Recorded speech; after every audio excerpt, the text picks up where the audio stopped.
Hi friends, welcome to Himya's home.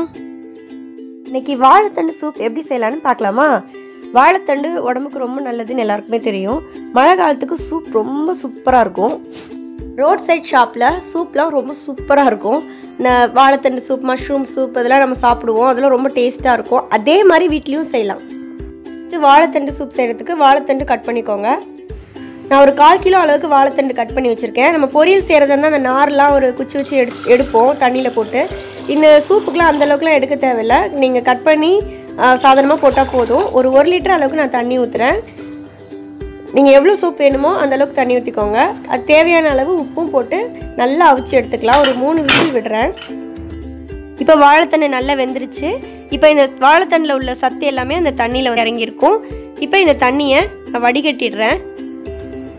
வடிகட்டிட்டு நான் வேக வச்ச வாழைத்தண்டு, அந்த மீதி இருக்கிற வாழைத்தண்டுலேருந்து 1 கப் அளவுக்கு மட்டும் எடுத்து வச்சுக்கோங்க. இப்போ நான் இந்த தண்ணியிலேருந்து ஒரு 2 கப் அளவுக்கு நான் அளவு சொல்கிறேன். நான் 2 கப் தான் சூப் செய்ய போகிறேன். ஸோ 2 கப் அளவுக்கு ஊற்றி கொதிக்க வைக்கிறேன். அது கொதிக்கிறதுக்குள்ளேயே நம்ம இன்னொரு கப்பில் 2 ஸ்பூன் அளவுக்கு கார்ன்ஃப்ளவர் எடுத்துக்கோங்க. அதில் தண்ணி ஊற்றி கொஞ்சோண்டு தண்ணி ஊற்றி மிக்ஸ் பண்ணி வச்சுக்கோங்க.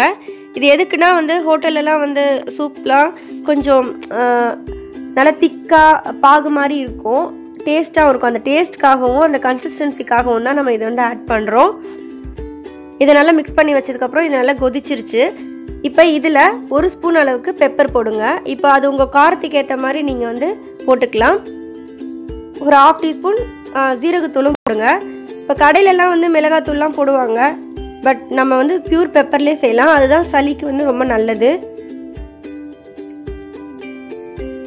இது செம்ம டேஸ்ட்டாக இருக்கும். நீங்கள் மற்ற எதுவுமே இதில் ஆட் பண்ண தேவையில்ல. மசாலா, கரம் மசாலா எதுவுமே ஆட் பண்ண தேவையில்ல.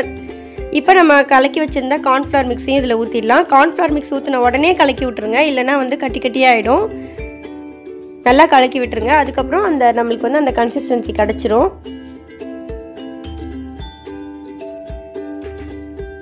அதுக்கப்புறம் அது கொஞ்சம் நேரம் வேக விட்டுருங்க. அந்த மாவுலாம் நல்லா வேகணும்.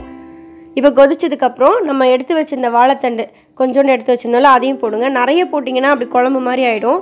அதுக்கப்புறம் கொஞ்சோண்டு கொத்தமல்லி தலையும் இதில் போடுறேன்.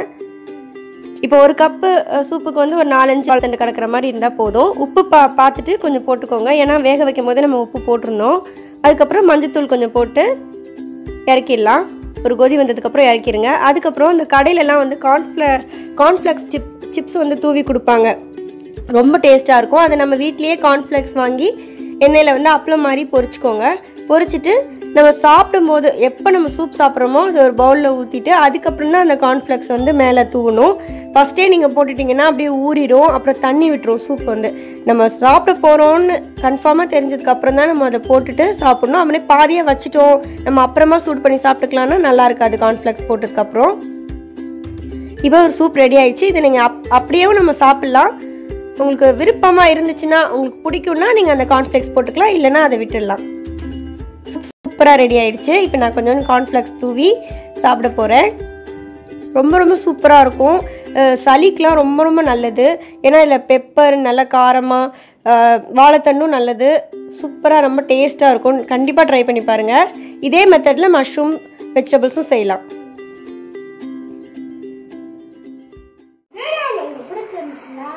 லைக் பண்ணுங்க, ஷேர் பண்ணுங்க, மறக்காம சப்ஸ்கிரைப் பண்ணுங்க. எல்லா புகழும் இறைவனுக்கே.